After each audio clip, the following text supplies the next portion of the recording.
Are you really that interested in architecture anymore? It's a sort of provocative title, Why Does Everyone Hate Modern Architecture?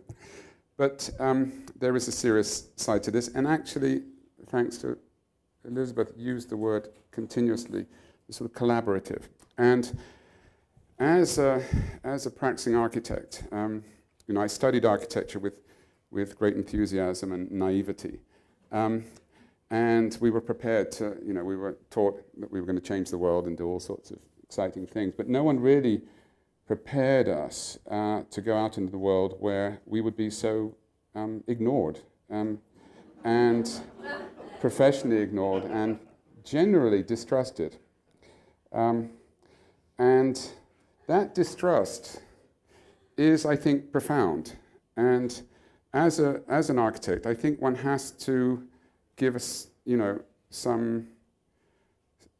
some air to that. Why does everybody distrust architects? I don't think they necessarily dislike architects. Architects have a reasonable press. I mean, we're not like bankers and lawyers and estate agents. I think personally, our profile is probably reasonable. And I think that profile is probably maintained by the fact that we have people like Frank Gehry and Norman Foster and Zaha Hadid who demonstrate that architecture is a sort of glamorous activity and they are doing amazing projects. But what I want to talk about is the fact that the lack of healthy dialogue, the low quality of dialogue about matters architectural and urban, I think has an effect on the quality of architectural production and the way our cities are being designed. The argument is polemicized. Architects are defensive and the public opinion and the expectations of the public are aggressive. And you can't really blame them in some ways. So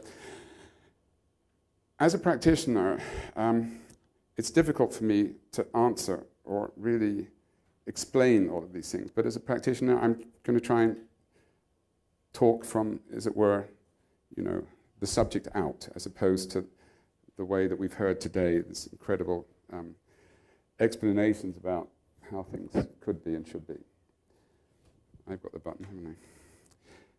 So do we all hate modern architecture? No, of course, a lot of you would say that's not fair. I love the Bilbao, Guggenheim, or whatever. Of course, there are wonderful singular buildings, and I would say that a number of architects are producing those buildings, whether they're concert halls or museums or those one-off buildings. I think they are incredibly good, and I think probably better than we've had for the last 20 or 30 years. But those buildings which are, which the light shines on, probably account for 0.0001% of, not even that, of buildings that are being put up. So when I talk about architecture, forget for a minute the exceptions, because the exceptions are, we don't really have to worry about those extraordinary. The idea of collaboration, I think, is absolutely critical to the production of architecture. And that is what I'm lamenting, in a way. Why in one's normal professional process, why is dialogue so confrontational, and why are we in a sort of attritional process? We are, as architects, seeming always to be fighting developers, fighting planners, fighting the expectations of the public. And people forget that we also, in a way, are members of the public, and we have expectations as well. That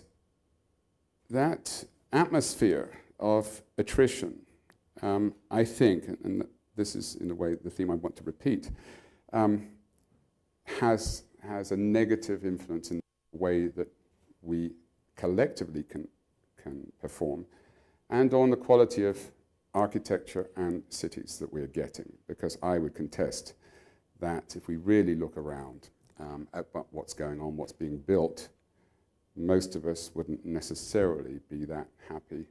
I will come back to this project, and I will use this as an example of collaboration. This was we won a competition to rebuild the ruin of the Neues Museum in Berlin, which we won this competition in 1997. The building had stood as a ruin for more than 50 years. It was, history had somehow left it behind. Most other monumental buildings in the center of Berlin had been rebuilt after the war. The Neues Museum, for various reasons, technical and cultural and political, had somehow been left behind. We proposed a way of rebuilding that was controversial. I didn't want to make a copy of what was there. I wanted to restore it and rebuild it from the ruin and give witness and evidence to what had happened to the building. That was an incredibly controversial decision or strategy, and it put me in dialogue, let's say, in a positive way, with the citizens of Berlin. Now, I see this as an incredible experience and a very positive experience. I want to explain that, and I want to use it as an explanation of collaborative effort. And when I say collaborative effort in architecture, I don't mean sort of the architect sits down with the local community and asks them what they want, because things don't necessarily happen like that.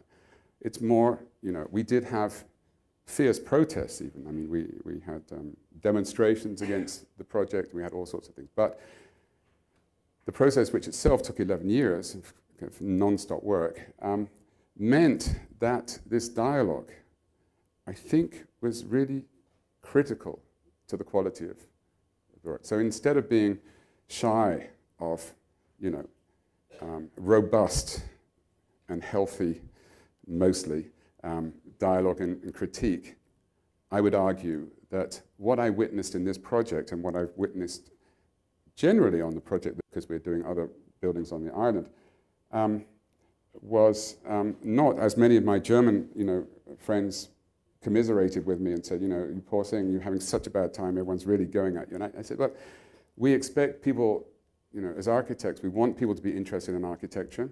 Well, they are, and we can't be, we can't choose which bits we want them to be interested in. So I will come back to this, and I want to use it as a positive example about how things can happen and how good they are when they happen and how important they are when they happen. But it also reminded me in a way that it doesn't happen very often.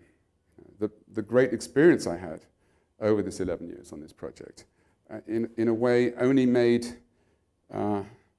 one's normal experience more frustrating, because while we were able to discuss ideas, we were able to articulate, we were forced to articulate, we were forced to think seriously, and we were forced to bring people with us. This was probably the most consensual, project that one could imagine. That consensuality, that dialogue that resolves towards sort of singularity, happens so often, so rarely in architecture. Of course, there are exceptions. One has a wonderful client sometimes, and especially if one's doing smaller projects, a house or something like that, then it's much easier. Now, as an architect, one can't get images like this out of one's mind. This is a fresco in Siena, 14th century fresco by Lorenzetti. It's a series of frescoes. Siena at this time was one of the great and powerful merchant cities. What I like about this image is that it seems to show architecture in a very natural relationship to the individual. It's offering protection, it offers a place of public collection, there's a sort of an idea of the collective. Those of you that know Siena know that it's sort of built on a hill. You can even feel the hill in here. You can sort of sense that architecture is a sort of mediation between the individual human and the bigger world, and nature. Architecture here, I mean, it is a contrived architecture. It's not, you know, it's not sort of mud huts. It's obviously a designed and elegant architecture, and we know from Siena it was. And yet, there is a sort of harmonic quality about, you know, the position of the individual, the place of architecture as special and normal. There's a certain balance and normality. And that sort of haunts one as what architecture should be. It's a bit cheap, I suppose, to then show what architecture tends to be. And in a way, what's happened. This is Miami, downtown. It could be anywhere. Is this architecture? Is it development? This is done in our name. We apparently want this. This is what the market tells us to do. I'm an architect. I don't know why it happens. I wouldn't even know. I mean, if someone asked me to design a building, the tower, I'd probably say yes, of course, because one has an office to run and a business to. But I would also be interested in maybe the challenge. But what can you do as an architect if someone says, well, have a go at one of these towers? This, by the way, is a tower by I.M. and actually it's a rather nice one. I think it's sort of nicely, it's probably the best. It's got nice curves and it's lit up nice at night. But is that what, that's like a bedside lamp or designing a, so architecture now is sort of giving shape and decoration to something that we don't believe in. But now, instead of, architecture as being something that we're in and we're around and somehow seems part of us, it seems to be something that's happening to us. When did that happen? And I think that contributes to our sort of impotence in our ability to discuss architecture. Now, when I was trying to put this together, in my study, I was thinking, well, maybe this is not true. Maybe modern architecture is not so bad, and maybe I'm exaggerating. So I went out with my iPhone to find the closest piece of modern architecture I could to my house. This was 50 meters away. Now, no wonder you hate us. I mean, this is appalling. But how does this happen? I mean, is this a bad architect on a bad day, a good architect on a bad? I'm pretty sure it's not a good architect on a bad day. Is it a reasonable architect on a bad day? Is it the architect? And this is what I'm talking about. Our cities, and here we have actually, just to mock us in the background, there's a wonderful church by John Soane. We are making this, and who is making it? Because, and why does it happen? And again, as an architect, I don't quite know. I know the ingredients that go into this. I know that there is a certain laziness in there, but I suspect, and again, this is a building probably of the 1970s.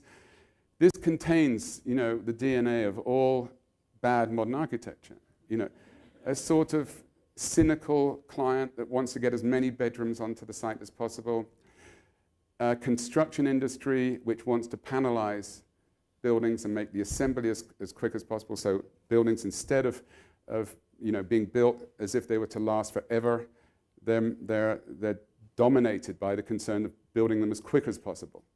The classic concept of architecture as being about permanence is being translated into the idea of quick building, which everything else in our world is also accepting. How did we get there? Well, it all started so well. This is Corb, the Villa Savoye at Poissy, 1928. You can really come along with this poem, this dream of, after sort of the claustrophobia of the 19th century, the battle of styles, and architecture becomes bright, modern, free, all the things that we expected it to be. Mies van der Rohe, 1929. I mean, who can really not like this? It's wonderful, all of a sudden it's modern, And you know, if you think about Victorian architecture compared to this, this was exciting. But this is 80 years ago. Now here comes trouble.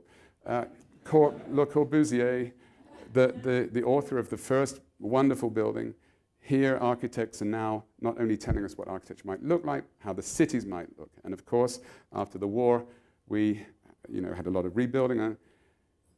By the 60s, that's where this dream has come. And at this point, Norman Mailer said, in 30 years, an aesthetic movement that was full of possibility has now become full of, non-possibility. So modern movement dies in the 1980s. This is Philip Johnson. Notice the glasses exactly like Le Corbusier's.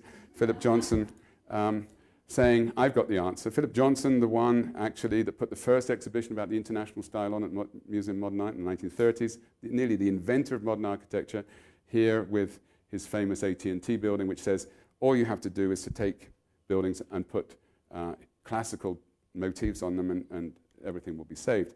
Of course, it was another American that really showed a better solution, or at least showed another idea, which was architecture as a sort of spectacle and as, in a way, the sort of our new cathedrals. But in the meantime, what's happened to the typical architecture of our cities? I'm going to come back to the ruin. What was the other thing that I really learnt on the Noise Museum project was that we don't build very well anymore. And in that process, we've seemed to have lost the physical quality of architecture. And what's extraordinary about a ruin, and again, this is Riva Abbey, a wonderful photograph by Roger Fenton in the 19th century. Architecture here has become very comfortable with nature, and the ruins have a great physicality. This is John Soane even showing his own building, the Bank of England, as a ruin, imagining that it will become even more beautiful as a ruin, suggesting that this sort of, permanence is something wonderful about it. Back to Berlin, what do we do with this? We restore it. We take the idea of the Greek vase instead of completing, instead of filling in the gaps. Of course, the idea is to give back the form and give back sense to the project. That's what we did. The sequence of processes that we did throughout the building, which wasn't to impose a sort of picture about what it should look like, but actually work from what it should feel like and what it should end up like. So you see that the final conclusion to rooms and spaces and new pieces is a sort of collage of what was there and what we put back. We are building on history and we're not erasing it. Enormous protests, a flyer saying, do you really want the horrible Chipperfield version, or shouldn't we have it back like it should have, like it was once? Why couldn't I build it back the staircase? Enormous collaboration. This looks like it's a press conference. It's not. It's just all our meetings. Every decision had to be confirmed and gone through incredible process. This is the original stair. That's the bomb. That's our speculation of how it should be, and that's how it became. The dialogue, which we were forced to deal with, I think helped the project. This is when we did the soft opening. 10,000 people queuing up to come in to see it, queuing for 6 hours in the rain. And all of a sudden, and I think as a reward for this dialogue and this process, and it's a very inclusive process, not only the professional team, but also the general public, it sort of protected the project. And the project now has become, I think, pretty accepted. And these are the last images showing